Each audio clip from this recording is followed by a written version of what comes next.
Pakistan people's પાર્ટીના અધ્યક્ષ Bilawal ભુટ્ટોને CR પાટીલનો જવાબ। કેન્દ્રીય જળશક્તિ મંત્રી સીઆર પાટીલે પ્રતિક્રિયા આપી છે। કહ્યું, અમે આવી ધમકીઓથી ડરતા નથી। સિંધુ જળ સંધિ સ્થગિત કરવાને લઈને પાકિસ્તાન પીપલ્સ પાર્ટીના અધ્યક્ષ બિલાવલ ભુટ્ટોએ યુદ્ધની ધમકી આપી હતી।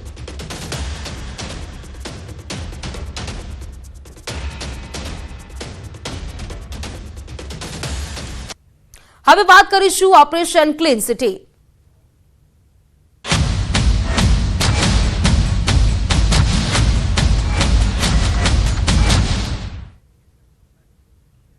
અમદાવાદમાં પોલીસનું ઓપરેશન ક્લીન સિટી। ઘૂસણખોરો સામે પોલીસની સ્ટ્રાઇક યથાવત જોવા મળી રહી છે। ઈસનપુરમાં શંકાસ્પદોની તપાસમાં મોટો ખુલાસો થયો છે। અત્યાર સુધીમાં 50 લોકો બાંગ્લાદેશી હોવાનો ખુલાસો થયો છે।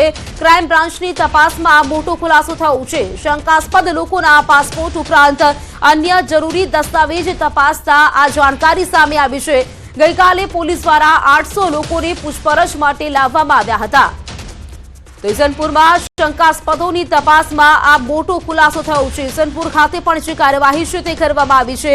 પોલીસનું ઓપરેશન ક્લીન સિટી। ગઈકાલની વાત કરીએ, ચંડોળા વિસ્તારમાં લગભગ 800 થી વધુ લોકોની જે અટકાયત કરવામાં આવી હતી અને તેમની પૂછપરછ કરવામાં આવી। આજની વાત કરીએ, ઈસનપુરમાં શંકાસ્પદોની તપાસ કરવામાં આવી, તેમાં જે મોટો ખુલાસો થયો છે। લગભગ વાત કરીએ તો 50 જેટલા બાંગ્લાદેશીઓ છે। જાણકારી સાથે સંવાદદાતા નવીન જોડાઈ ગયા છે। નવીન, આજની સ્ટ્રાઇકની વાત કરી ઈસનપુરમાં પણ જે શંકાસ્પદો છે તેમની અટકાયત કરી પૂછપરછ કરવામાં આવી છે। જાણકારી શું આ મામલે વધુ? પ્રીતિ, જે રીતે ઓપરેશન બાંગ્લાદેશથી શરૂ કરવામાં આવ્યું છે પોલીસ દ્વારા અને ક્રાઇમ બ્રાન્ચે પરમ દિવસે વહેલી સવારથી જ ઇલીગલ જે લોકો બાંગ્લાદેશીઓ રહી રહ્યા છે તે સિવાય અન્ય શંકાસ્પદ લોકોને પણ લઈ આવી હતી, પરંતુ જે તપાસ કરતા તેમાંથી 50 જેટલા બાંગ્લાદેશીઓ હોવાની વાત સામે આવી છે કે જે લોકો ઇલીગલ ભારતમાં ઘૂસી ગયા છે અને ભારતમાં રહી રહ્યા છે। તેવા 50 લોકોને ફરી બાંગ્લાદેશ મોકલવાની કામગીરી હાથ ધરવામાં આવી રહી છે। સાથોસાથ અન્ય જે વિસ્તાર છે જેમાં ખાસ કરીને રામોલની અંદર અથવા ઈશનપુર છે, ચંડોળા તળાવ છે, એવા અનેક વિસ્તાર છે કે જ્યાં પણ હાલ સર્ચ ઓપરેશન અને તપાસ ચાલી રહી છે કે જેના કારણે જે ગેરકાયદેસર બાંગ્લાદેશીઓ ઘૂસી ગયા છે તે લોકોને બહાર કાઢી શકાય। જી નવીન, આભાર આપની જાણકારી માટે। બાંગ્લાદેશની ઘૂસણખોરો સામે એક્શન। ગ્યાસુદ્દીન શેખ નિવેદન સામે આવ્યું છે। પોલીસ પોતાનું કામ કરી રહી છે। પોલીસ પુરાવાનું વેરિફિકેશન કરી રહી છે। જેની પાસે પુરાવા ન હોય તે દેશ છોડી દે, પુરાવા હોય તો ચિંતા કરવાની જરૂર નથી।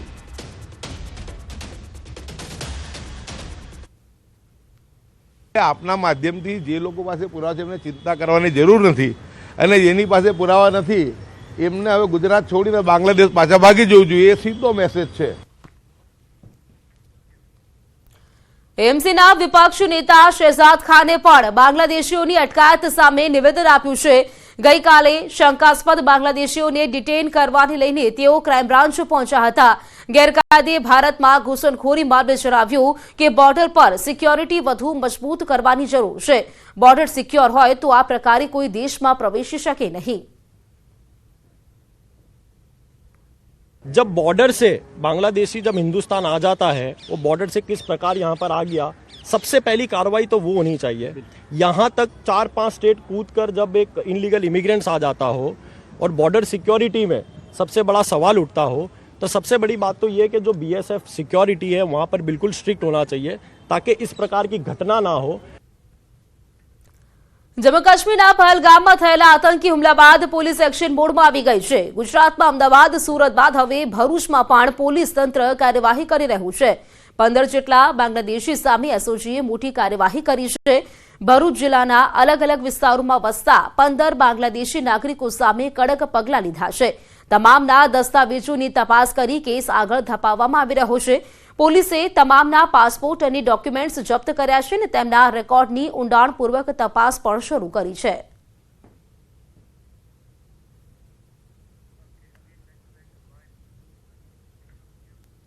જમ્મુ કાશ્મીરના પહલગામમાં આતંકી હુમલા બાદ દેશભરમાં પોલીસ તંત્ર એલર્ટ પર છે। વડોદરાની પાદરા પોલીસ એલર્ટ મોડ પર છે।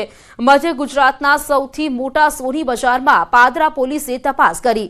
પાદરાના ચોકસી બજારમાં મોટી સંખ્યામાં બંગાળીઓ કામ કરે છે। પાદરા પોલીસે તમામ લોકોના ડોક્યુમેન્ટ સહિતની પૂછપરછ કરી। મોટી સંખ્યામાં લોકોને પાદરા પોલીસ મથકે લવાયા હતા।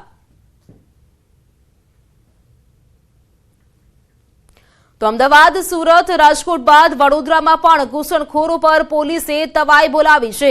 બાંગ્લાદેશીઓના ગેરકાયદે વસવાટ મામલે વડોદરા પોલીસે તપાસ શરૂ કરી.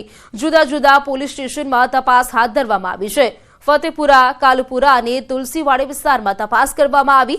100 જેટલા લોકોને કુંભારવાડા પોલીસ સ્ટેશન લાવવામાં આવ્યા. બંગાળી કે બાંગ્લાદેશી કારીગરોના ડોક્યુમેન્ટ્સનું વેરિફિકેશન કરવામાં આવ્યું. આ તરફ રાજકોટમાં 10 જેટલા બાંગ્લાદેશી પકડાયા. પશ્ચિમ બંગાળ સરહદથી કરી હતી ઘૂસણખોરી. પાસપોર્ટ, વિઝા વગર ગુજરાતમાં તે લોકો વસવાટ કરતા હતા. તમામ બાંગ્લાદેશીઓને ડિપોર્ટ કરવામાં આવશે. એક દિવસમાં 800 શંકાસ્પદોની તપાસ કરવામાં આવી છે. કોઈ પણ પ્રકારના ડોક્યુમેન્ટેશન કે વિઝા વગર ગેરકાયદેસર રીતે અહીંયા સ્થાયી થયા છે તેવા લોકોને શોધીને અને આગળ ડિપોર્ટેશનની કાર્યવાહી હાથ ધરવામાં આવનાર છે. અત્યાર સુધીમાં રાજકોટ શહેર પોલીસ દ્વારા આવા 10 લોકોને આઈડેન્ટિફાઈ કરવામાં આવ્યા છે અને તેના માટે થઈને લીગલ પ્રોસિજર આગળ ભવિષ્યમાં કરવામાં આવશે. આ તરફ મોરબીમાં પણ પશ્ચિમ બંગાળના કારીગરોની તપાસ કરવામાં આવી રહી છે. સોની બજારમાં પોલીસે સર્ચ કર્યું. આધાર કાર્ડ સહિતના દસ્તાવેજોની તપાસ કરી હતી. તો મોરબીમાં પણ જે બાંગ્લાદેશી કારીગરો છે તેમની સામે વાત કરીએ, જે કારીગરો છે તેમની તપાસ કરવામાં આવી છે. પશ્ચિમ બંગાળ તરફથી જે કારીગરો આવતા હોય છે ને ત્યાં કામ કરતા હોય છે તે લોકોના જે આધાર પુરાવા છે તેનું સર્ચ કરવામાં આવ્યું. તે સાથે જ વાત કરીએ તો સોની બજાર કે જ્યાં સૌથી વધારે બંગાળી લોકો, બંગાળી કારીગરો કામ કરતા હોય છે તે જગ્યા પર જઈને આ પ્રકારે જે તપાસ છે તે કરવામાં આવી હતી.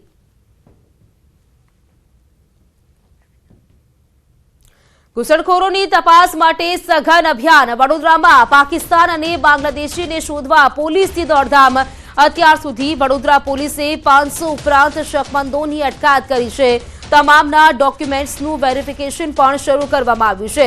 15 લોકોના પુરાવા શંકાસ્પદ લાગતા વધુ તપાસ હાથ ધરી છે. બાકીના લોકોને પોલીસે મુક્ત કર્યા છે. પોલીસની 15 ટીમોને ભારે દોડધામ બાદ માત્ર 5 બાંગ્લાદેશી મળ્યા. કરેલ ચકાસણી દરમિયાન આપણે 5 જેટલા ઇસમો જેમના પાસે ઓરિજિનલ કે કોપીઝ ઓફ જે બાંગ્લાદેશ આઈડેન્ટિટી